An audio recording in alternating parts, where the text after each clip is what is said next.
Lisa Truman, and I'm here at I come from Warsaw, Indiana, and I'm here at the Peterson Farm outside of Edmore, Michigan, which just recently achieved Centennial Farm status as of November 11th. I believe is what I saw on the placard. So we're shearing here at Centennial Farm.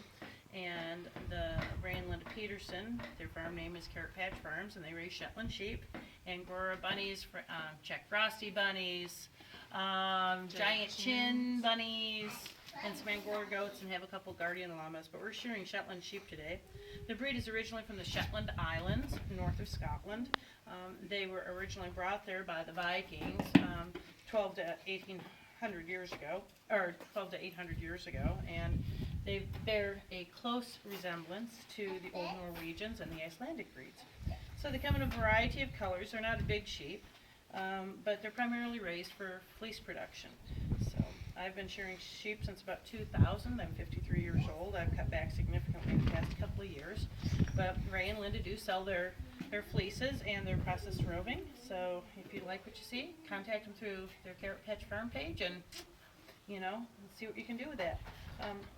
When you shear a sheep, you take 5 different positions. You notice she's standing here with her head down. She's protecting her neck. She thinks I'm a predator and going to eat her. I'm very well fed. We don't have to worry about that. But, sheep spend all their time trying to avoid being eaten. So they have certain behavioral characteristics that some people consider them to be stupid. But actually, if you had no natural defenses, you'd behave like a sheep too. So the first thing I do is I take her off her feet. I'll put her on her butt, and I take her through 5 different positions shearing.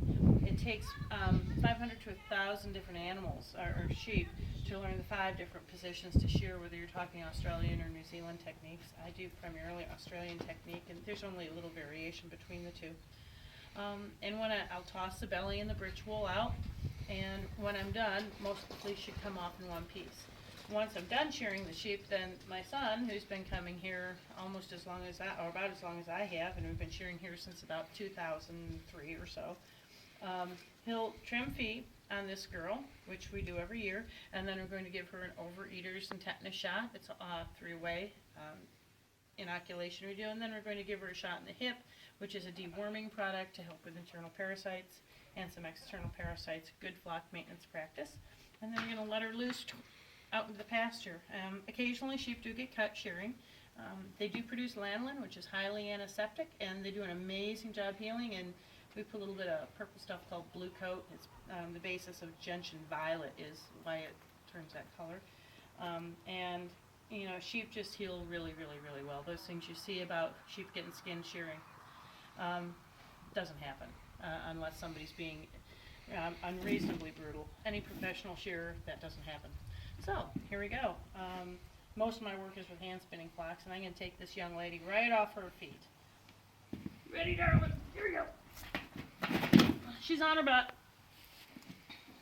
Now, all 5 positions pay attention to restraining this sheep passively and not holding on to her legs. Because, the only natural defense they have is to leave. You hold on to the legs if people are going to be eaten. So they're scared enough not being able to leave. We don't need to aggravate that situation. A lot of what I do is just with leverage. My hand is open around her leg here. There we go. My hand's open. I'm just pushing against it. Oh, honey child, I'm right-handed. You put your head on the left side. You're a little off balance here.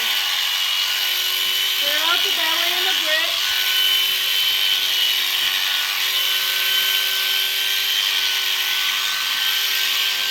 Everybody's amazed that they usually calm down on their butt, but when you don't want to scare them unnecessarily or make them feel more threatened than they already are.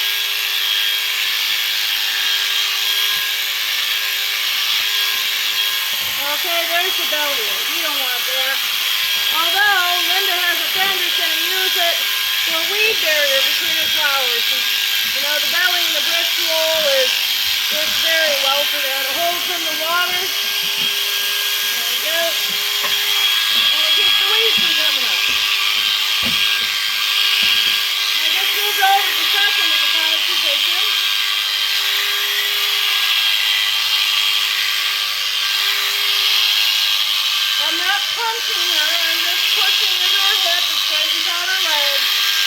careful on the wool when you're shearing. You always stretch the skin out. That way you have less chance of cutting them. Yes, I'm holding on kind of firm to her tail. I want to get the other side of her bottom. To the top of her head. Don't usually keep that. Then I step in third position, which is the hardest one for new shearers to feel. There we go.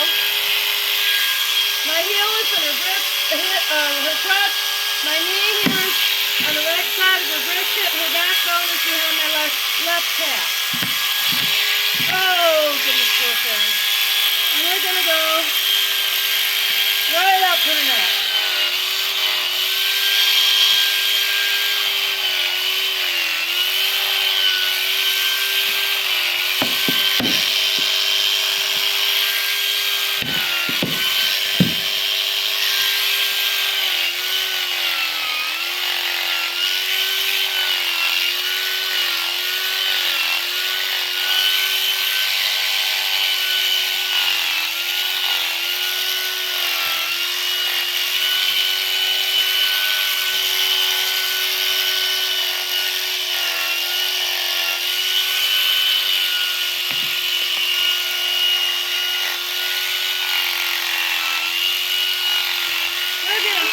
Clippers real quick.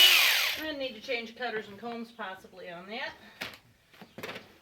That was not a pleasant sound to hear. But that's what we have. Set number 2 handy here. Put a little motor oil on it. That's all this is. There we go. Okay. Come on, darling.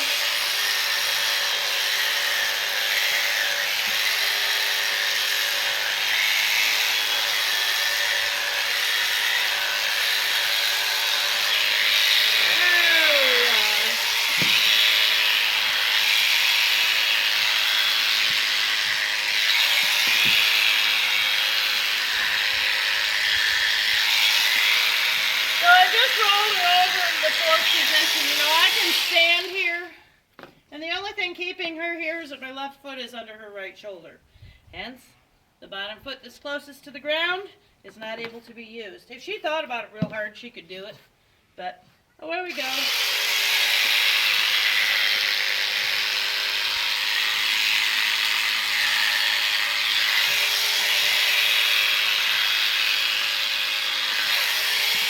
on, I'm trying to tie it up over here. Yeah.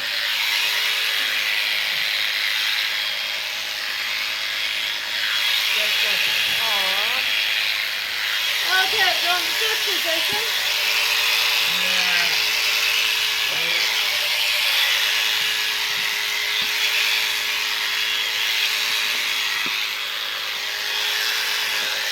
That better? That's better. Thank you, Mom.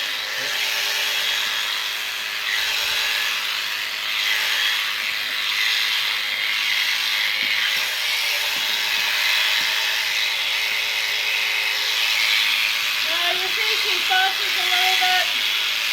You know, if you're in the dentist chair at the doctor's office and there goes something that's really scary and uncomfortable, he fuss a little bit in the chair too. And she's no different. You're wanting to get kind of situated in the position you're at.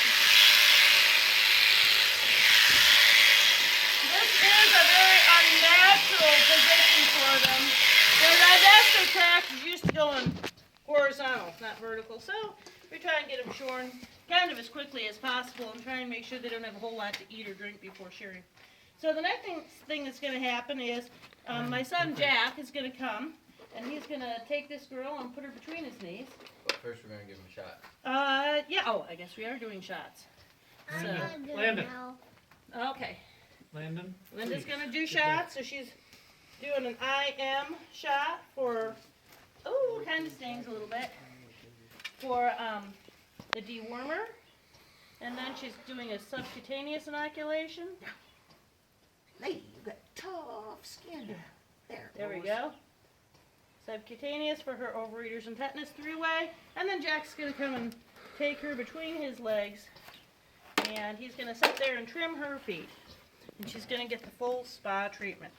So while he's moving her for a moment, let's take a quick look at this fleece and make sure that it came off, I'm sorry, Linda, in one piece. And I think I did my job right, because looky here, this fleece came off in one piece.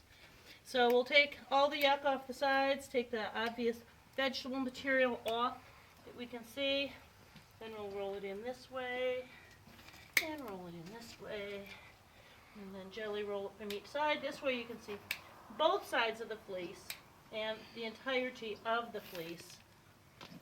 And you jelly roll it up from both ends. There we go. And looky here for Miss Linda. And there's Jack trimming hooves there. So we go around the outside of the hoof and take the long bits off. The blood supply in Shetlands tends to run farther down the toe than about any other breed of sheep that I see. I don't know if it's just because they're probably the smallest breed of sheep I see. That could be it. They're a very active breed. They do not flock well. A lot of sheep you see, you go after them and they all pile into a corner. And Shetlands, because they have to spread out so far to forage in the Shetland Islands, they figured out how not to get caught. So what they'll do is they'll approach a corner and then they'll cut around that corner. And it really can be kind of fun to watch anybody try to herd Shetland sheep. They don't work well with dogs. And even the Icelandics, they have a whole different, scenario as to how they behave as well. But each of them have been, for the past several hundred years, developed in pretty much genetic isolation, particularly the Icelandics. The Shetlands have had some local interbreeding up north of Scotland, but it's really interesting because they're still considered a primitive breed. Now Jack's going to the front. If you notice on either side of her udder, you'll see her nipples for the lambs, or the teats. And there's this place here that looks like it's dirty or soiled. That's actually a scent gland down here.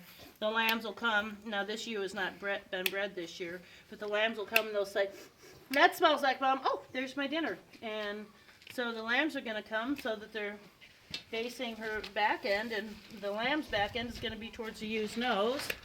And the ewe's going to smell the lamb's bottom to make sure what's coming out smells like what's going in. Yep, that's mine. The ones that go by and steal usually come up from straight behind, so the ewe can't sniff their butt. So there's a lot of fun little things that go on, with sheep and with animals. And you notice her pupils are horizontal. That's because she's a prey animal. She has better peripheral vision that way. And her eyes are on the sides of her head. Dogs, their eyes are on the front of their head. Same thing with cats, and they usually have circular pupils or vertical pupils. And that again feeds into how they behave.